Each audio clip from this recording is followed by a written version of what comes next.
दोस्तों नमस्ते प्रणाम। मैं पूजा तिवारी आपके अपने यूट्यूब चैनल पूजा तिवारी अवधी गीत पर स्वागत करती हूँ। दोस्तों आज हम आप लोगों के लिए एक सोहर का उठान लेकर आए हैं।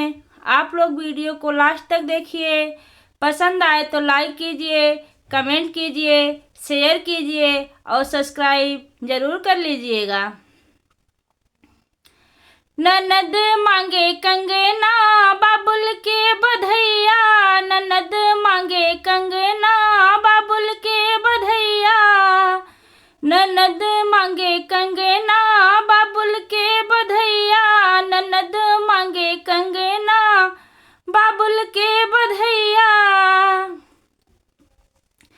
1 रुपया हमरे ससुर के कमैया, 1 रुपया हमरे ससुर के कमैया, अठन्नी लेला ननदा बाबुल के बधैया, अठन्नी लेला ननदा बाबुल के बधैया, ननद मांगे कंगना बाबुल के बधैया, ननद मांगे कंगना बाबुल के बधैया।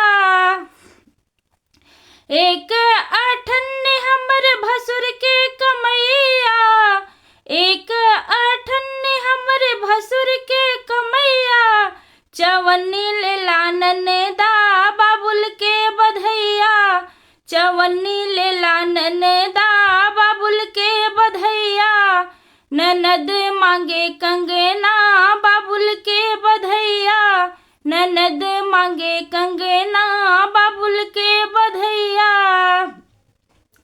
1 चवन्नी हमरे सजन के कमैया, 1 चवन्नी हमरे सजन के कमैया, दुवन्नी लेला ननदा बाबुल के बधैया, दुवन्नी लेला ननदा बाबुल के बधैया, ननद मांगे कंगना बाबुल के बधैया, ननद मांगे कंगना बाबुल के बधैया।